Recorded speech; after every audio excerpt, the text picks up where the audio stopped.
In the last few vlogs, I've been talking about exercising personal leadership. A lot of people and friends have been asking me, how would I define leadership? Is it the intuitive understanding that people normally have, or is it something else? So I would like to begin sharing my today's edition with the definition of leadership itself. Leadership to me is an activity. It is not about being a leader, but it's about exercising leadership.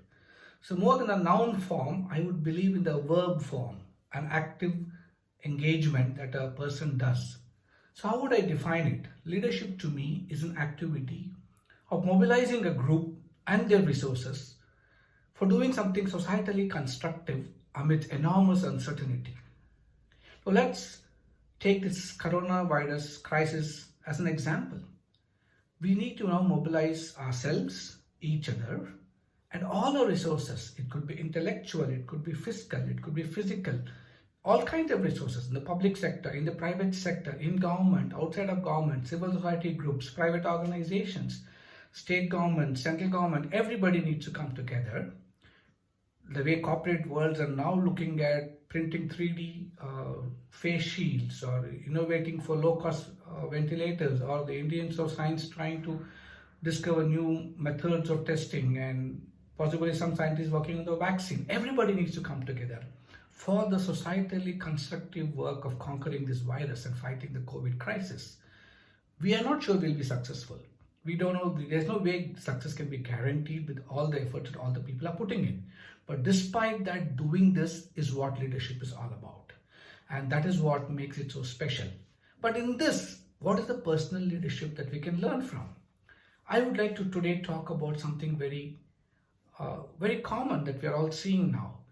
Anytime you switch on the TV, every television anchor is talking about the COVID crisis, and you have 5 to 6 people always coming on these channels and talking about how do we solve the problem.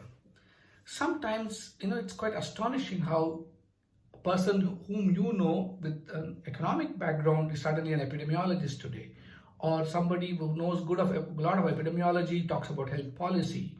The lines are blurring and people seem to be an authority on everything. And as I watch these debates, it's quite easy to spot that most people are not really talking stuff which is really driven by evidence. They're all talking things which they imagine to be the right thing to speak. And many of these people are all there because they're eminent people. They're eminent in their own roles that they've played in society. They're eminent in the jobs that they have done. Maybe one is a great cardiothoracic surgeon, or other is a great economist. But does it necessarily give them the knowledge and the space and the intellectual bandwidth to talk about something which is just everybody's discovering now? May or may not be. But the way I see leadership in these crisis situations is having the ability to say, I don't know. Most of us in positions of authority are looked up to by people. They sort of adulate us and they sort of expect us to have an answer to every solution. So leadership is not about having a solution to every problem that's thrown at us, but leadership is about mobilizing people around us to together collectively look for the solution. And if that involves saying, I don't know, so be it. Accepting that I don't know is not making you a vulnerable leader.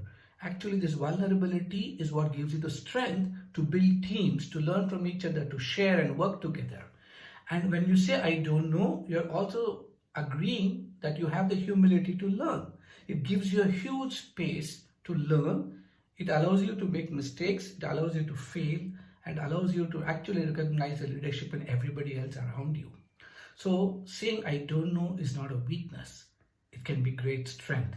So let's learn to exercise personal leadership. And as we are all traveling this journey of learning more and more about the coronavirus or managing the COVID pandemic across the world, let's have the courage to say, I don't know when we don't know, and have the courage to share, to learn, co-opt other people's knowledge, to work with everybody else in this space, and together find a solution to fight this crisis.